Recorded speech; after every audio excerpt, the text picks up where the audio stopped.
Bonsoir, je vous fais une vidéo ce soir pour partager un vécu un peu plus personnel d'ailleurs, euh, du type de processus sur lesquels je vous accompagne.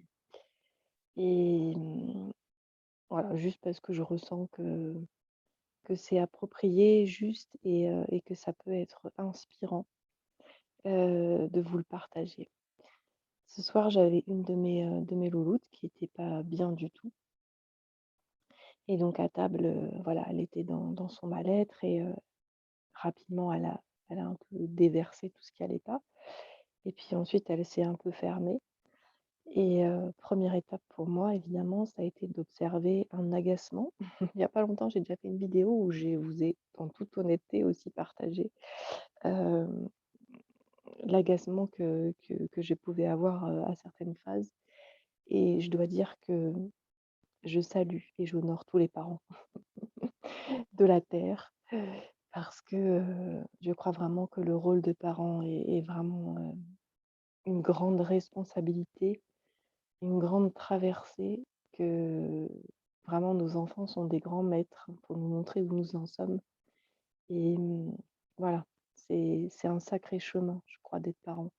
Je suis pas certaine, qu'on le réalise tant qu'on ne le devient pas et voilà, ça n'est pas de tout repos, c'est une aventure extraordinaire qui n'est pas de tout repos. Bref, donc ce soir, je me retrouve face à une de mes louloutes comme ça et moi qui avais vécu quelque chose, dans les heures qui précédaient, qui me brassait un peu et du coup, ben, j'étais pas forcément disposée intérieurement à, du coup, pouvoir, faire face et accompagner son état d'être. D'ailleurs, vous voyez comment ça fait comme ça le mouvement du corps, donc c'est tout à fait ce qui s'est passé à table, c'est que mon mouvement du corps a fait: «J'ai pas envie quoi, j'ai pas envie là d'y aller» et cetera et puis j'ai interrogé ça, c'est-à-dire que cette réflexivité dont je vous parle en permanence, c'est quelque chose que j'applique tous les jours. C'est un véritable entraînement, ça ne me lâche, ça ne me quitte jamais parce que, au-delà du pourquoi, du comment, c'est cette conscience que je mets sur moi-même qui me permet de transformer, de transmuter et d'évoluer. Donc à cet instant précis, hop là, j'ai fait le stop intérieur et j'ai dit: «OK, mais qu'est-ce qui m'agace réellement en fait? Qu'est-ce qui se passe chez moi?» Et tout d'un coup, je me suis dit, au-delà du fait que moi-même, je pouvais être habitée par un certain nombre de choses et que j'avais pas forcément de l'espace pour être disponible pour elle, je me suis rendu compte que ça allait au-delà de ça et qu'il y avait un effet miroir de son mal-être qui me remémorait ouais, des moments de mal-être que j'ai eus à son âge, à l'adolescence, où ça a commencé pour moi à être compliqué dans ces âges-là. Et que d'un coup, je la voyais et voilà, je ressentais ça et j'avais pas envie d'y aller, comme si ça me demandait d'aller me reconnecter, à ces espaces que moi-même j'ai pu connaître en fait dans les mêmes âges. Et à partir du moment où j'ai mis la conscience là-dessus, c'est complètement envolé. C'est ça qui est absolument magique avec la conscience, hein. La conscience pour moi ne va pas sans l'amour, hein, parce que s'il y a pas d'amour, il y a pas de conscience et etc. Et donc tout d'un coup, pouf, ça s'est envolé, un espace s'est ouvert et donc du coup, dès que le repas s'est terminé, je suis allée à la prendre, et on s'est installés dans le canapé toutes les 2 et je l'ai prise, contre moi et je lui ai demandé, voilà, qu'est-ce qui était présent pour elle à ce moment-là et la première chose qui est venue, c'est de me dire: «Maman, est-ce que je suis égoïste, d'avoir besoin, de vous du coup, parce que je vais pas bien?» et cetera et donc elle me donne une porte d'entrée finalement qui était très belle et à ce moment-là, du coup, ça m'a permis de moi, quand c'est comme ça, hein, c'est ce que je fais dans les soins et dans les accompagnements, hein, c'est que mes yeux se ferment souvent spontanément et je rentre dans ce que j'appelle une grâce que je reçois, je ne peux pas vous le dire autrement, un espace intérieur de tranquillité et un état de semi-conscience, en fait. Voilà, il y a quelque chose, un état de conscience modifié qui se met en place et donc je suis complètement en présence et en lien avec ce que vit l'autre. Que ce soit ma fille et qui que ce soit, en fait, c'est ça qui est extraordinaire, je trouve qu'il n'y a pas de frontières.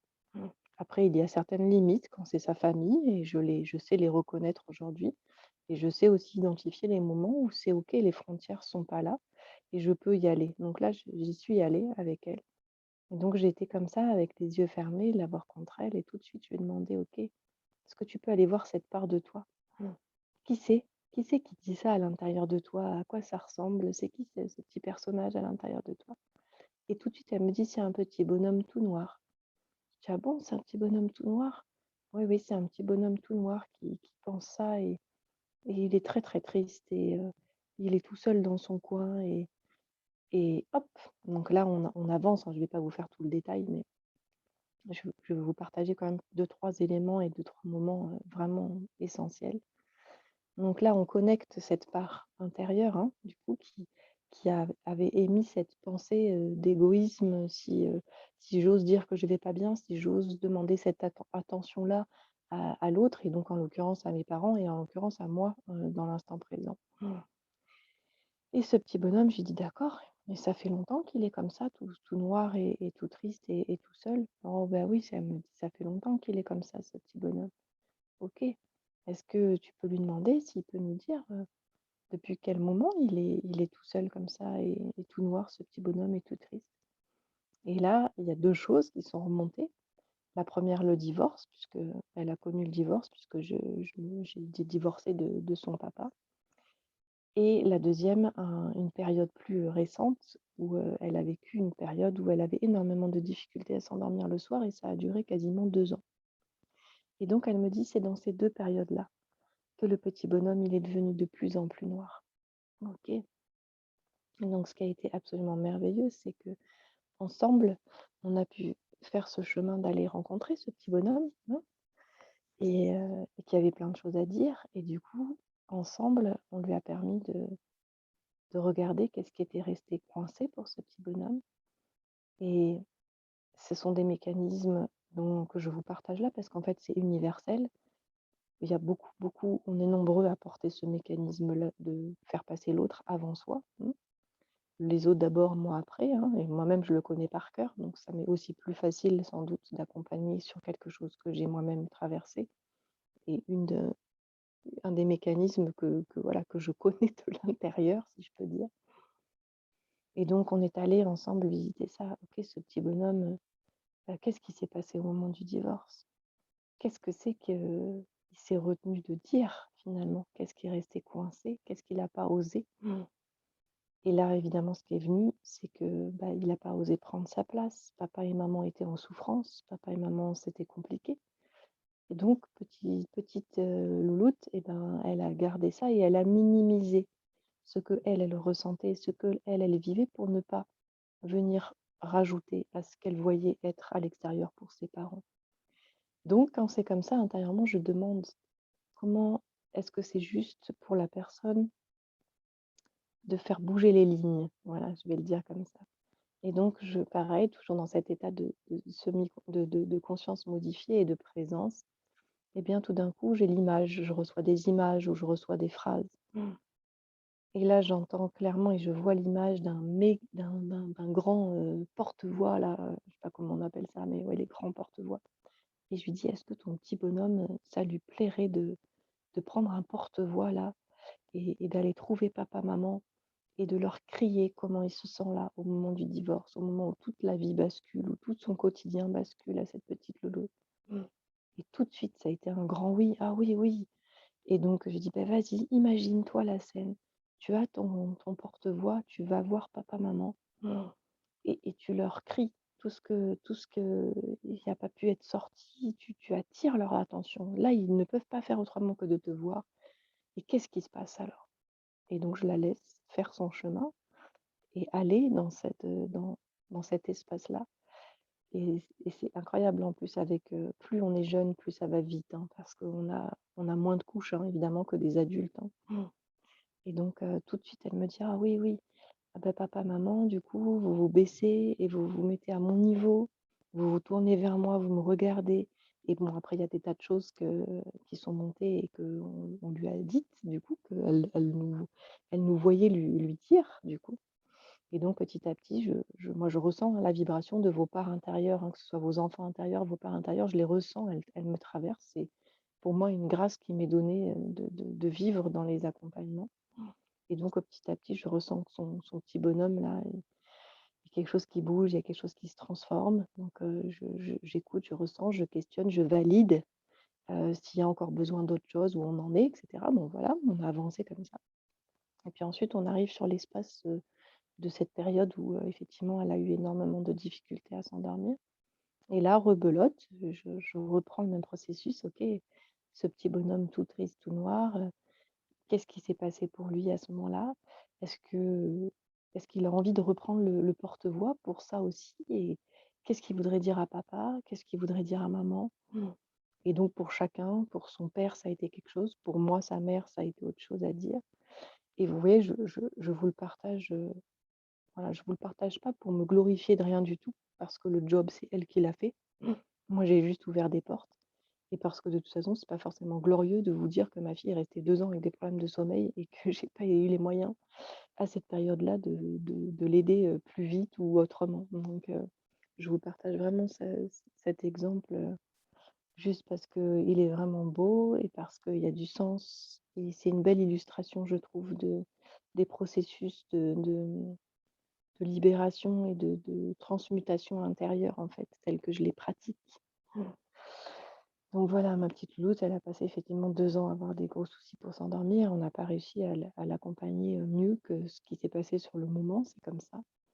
Et en tout cas, elle avait à chaque fois énormément minimisé. Donc au fur et à mesure qu'elle jouait avec ce porte-voix, dans son imaginaire et qu'elle transformait les scènes qu'elle avait pu vivre, quelque chose de vraiment très important, encore une fois, qui est pour moi universel et qui concerne un grand nombre d'entre nous, c'est qu'il y a quelque chose qui est rentré dans sa conscience, qui lui a permis d'apercevoir et de comprendre qu'en fait, ça s'est aussi passé comme ça, parce qu'elle a minimisé ce qu'elle ressentait et qu'elle ne l'a pas montré ni dit. Et que bah, nous, en tant que parents ou qui que ce soit dans n'importe quelle relation, on ne peut pas toujours deviner et prendre la mesure de ce que vit l'autre si l'autre ne nous le dit pas. On n'est pas toujours des devins, on a beau avoir des méga antennes, nos antennes ont quand même des limites. Et donc, elle a pris conscience de ça, d'un coup, de se dire, bah oui, en fait, j'osais pas. J'osais pas vous dire à quel point j'étais en souffrance, à quel point c'était terrible pour moi ces moments-là, et cetera. Donc là, elle a pu le vivre, puisqu'avec son porte-voix, elle est venue nous le hurler dans les oreilles. Je l'ai invitée à me le hurler dans les oreilles pour que vraiment ça libère et qu'il se passe quelque chose. Et il s'est passé, du coup, tout ça, ça a bougé, ça s'est transmuté. Et à la fin, je lui demande, bon, je vous passe les détails, hein, parce que ça prend du temps, hein, tout ça, évidemment. Et à la fin, je lui demande, «OK, où il en est ton petit bonhomme? Comment il est?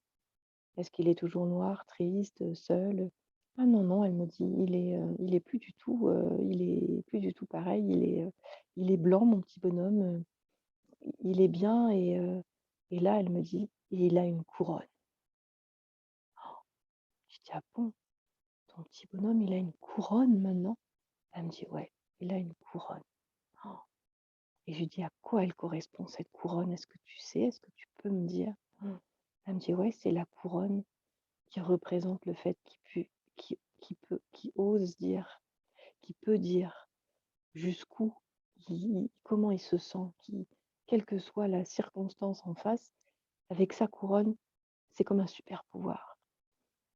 À partir du moment où il a sa couronne, il sait qu'il y a pas de honte et c'est pas égoïste et c'est pas méchant, ou c'est pas ne pas prendre soin de l'autre que de oser dire pour soi, heu, à quel point ça va pas quand ça va pas». Vous imaginez le cadeau du processus à la fin et la symbolique de la couronne quand on est dans une transition planétaire, où on est en train de parler de reprendre sa souveraineté. Et ben, j'ai trouvé que ce qui s'est passé là avec ma fille est vraiment une illustration, mais magnifique et un merveilleux cadeau de ces processus qu'on nous demande de traverser. Et ce qui s'est joué pour elle, et comme je vous le dis pour moi, des choses très universelles, parce que nous sommes nombreux à porter ces programmes inconscients où on va parfois se faire passer après, où on va avoir honte de certaines choses, on va pas oser dire jusqu'au bout. Et de prendre conscience que du coup, tant qu'on reste là-dedans, on n'a pas la couronne sur la tête. La couronne, elle est à côté de nous. Voire on la donne à l'autre, quoi, carrément. C'est toi, tu es plus important que moi. Donc je veux pas te déranger, je vais pas te dire à quel point je souffre parce que je vois que toi t'es pas bien ou parce que ci ou parce que ça. Là, elle reprend sa couronne. Elle met sa couronne et elle comprend que c'est parce qu'elle met sa couronne que ça va changer les choses. Elle comprend quelque part et donc elle prend la responsabilité. C'est ça qui est extraordinaire quand je vous dis à chaque fois que quel que soit le vécu qu'on a, quelles que soient les blessures qu'on peut avoir, il y a un moment, un espace où on doit reprendre sa responsabilité parce que tout ce qui nous arrive a un sens. Mmh. Parce que le sens, il est à l'intérieur et c'est nous le moteur. Mmh. Mmh. Il n'y avait qu'elle qui pouvait reprendre ce pouvoir personnel, cette grande puissance, ce super pouvoir, de remettre sa couronne et de pouvoir maintenant se dire, OK, à partir de maintenant, mmh, j'ai ce super pouvoir et je n'ai plus peur et je peux oser à chaque instant, du coup, assumer ce que je vis et ce que je sens, quel que soit l'état de l'autre en face de moi, et le lui partager. Voilà. Et donc, on a passé un pacte avec son petit bonhomme couronné, et il est complètement prêt maintenant à s'entraîner le plus souvent possible, à porter sa couronne et à faire l'expérience de ce qui se passe à l'extérieur, dans la relation, maintenant que je porte la couronne. Voilà, j'espère que ça aura été un partage effectivement plus intime cette fois-ci, comme ça m'arrive quand même de temps en temps. Qui soit une illustration pour vous de ces processus internes de relation à soi, hein, ce dont je vous parle tout le temps.